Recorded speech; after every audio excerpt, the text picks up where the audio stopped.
C'est à Paris, dans un ancien atelier de mécanique du 13e arrondissement, entouré de mes collaborateurs, que je travaille à la création de mes lunettes.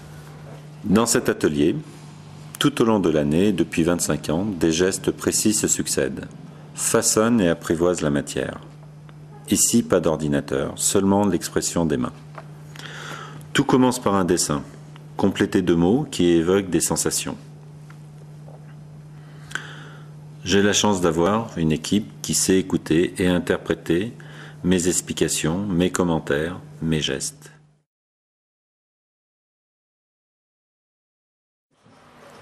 Ce que j'aime, c'est transmettre une passion, la passion du produit à mes collaborateurs, qui réalisent 300 maquettes par an, dont 100 uniquement seront lancées sur le marché.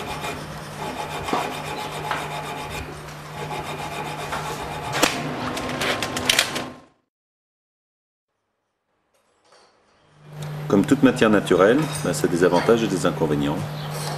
Et j'ai toujours voulu travailler avec les avantages de cette matière et oublier ou gommer les inconvénients. Tout tourne autour de la passion, l'erreur, l'improvisation. Et ça, c'est ce qui est fantastique dans notre produit.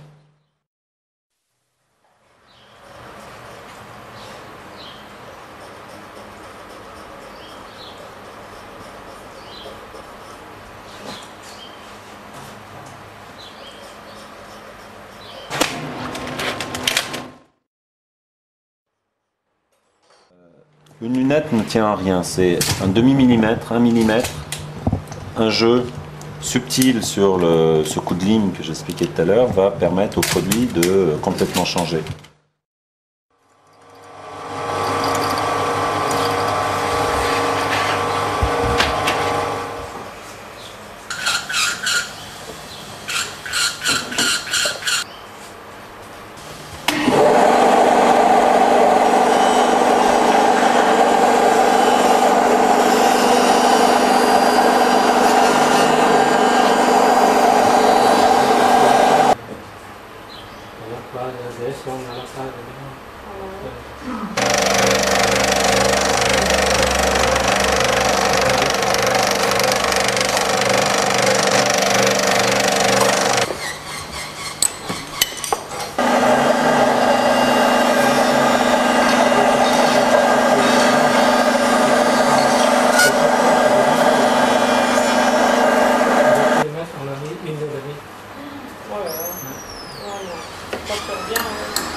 Il y a beaucoup plus de travail, on va dire aujourd'hui, à l'intérieur de la lunette, en cherchant des angles de confort.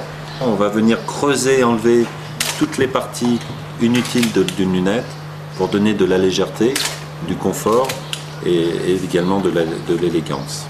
Pour respecter complètement la ligne, la pureté, l'équilibre des épaisseurs sur le dessus, le jeu de lumière pour venir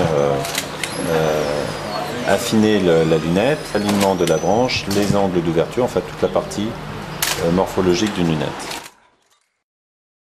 On s'est levé dans mes bras, pendant un moment il a fait des câlins, voilà.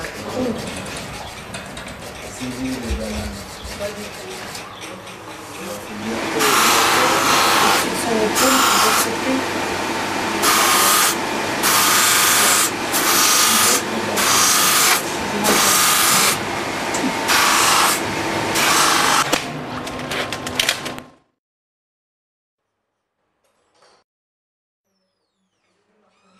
va ce qu'on appelle ménisquer la lunette. Ménisquer, c'est donner cette courbure qui va commencer à habiller complètement le regard. Ça, c'est la phase la plus importante au niveau d'une paire de lunettes, c'est la mise en forme d'une lunette par rapport au visage.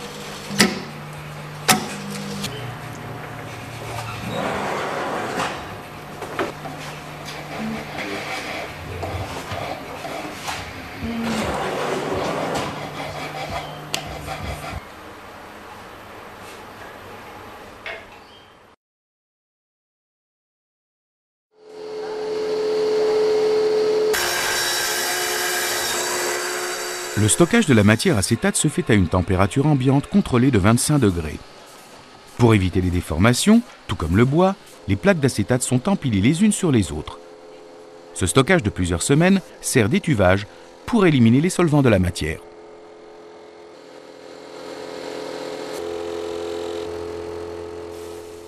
Ici, la matière est rabotée pour la calibrer en épaisseur.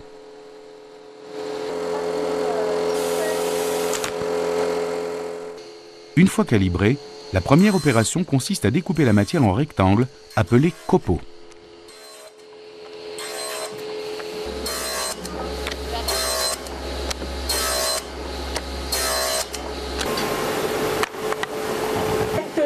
Voilà.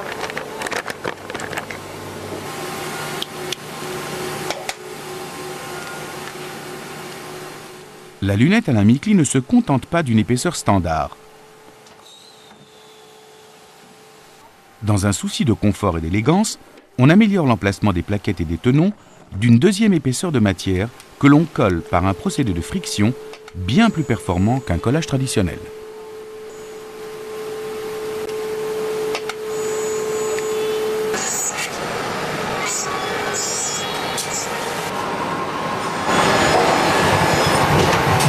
J'y vais ?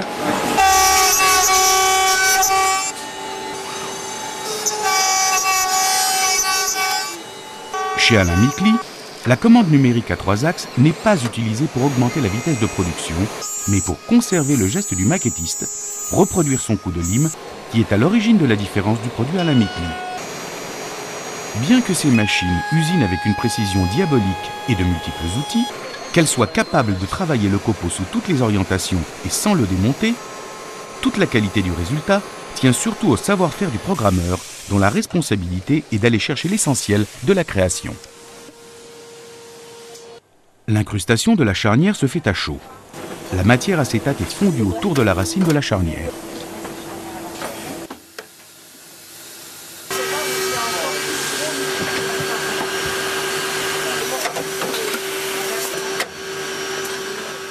Cette intervention sur la branche consiste à forer au cœur de la matière un espace afin d'y loger une armature en bronze.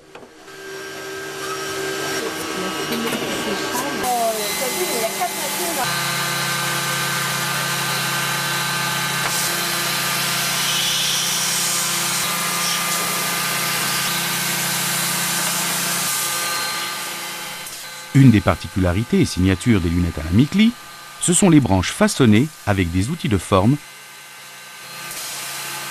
et des reprises manuelles.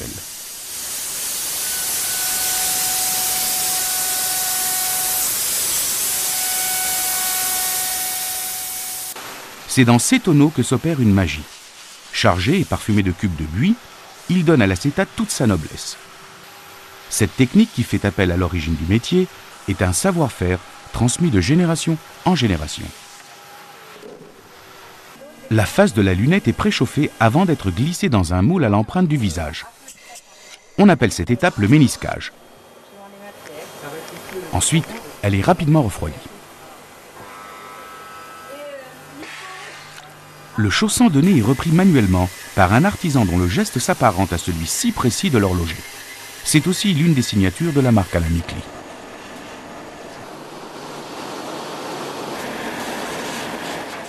L'étape du polissage tampon est essentielle. Elle donne l'éclat définitif au produit et assure une lunette unique.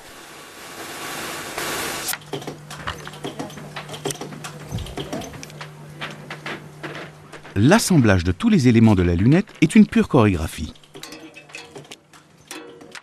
Grâce à l'armature métallique de la branche, la totalité du travail de mise en forme est gardée en mémoire. À ce stade de la fabrication, on a comptabilisé 150 opérations dont 70% sont réalisées totalement à la main. De ce fait, chaque lunette reste unique et justifie l'appellation fait main. Toutes les lunettes Alain Micli sont essuyées, vérifiées, examinées sous tous les angles. Un contrôle total avant leur départ pour la maison mère à Paris, où elles seront conditionnées pour voyager dans le monde entier.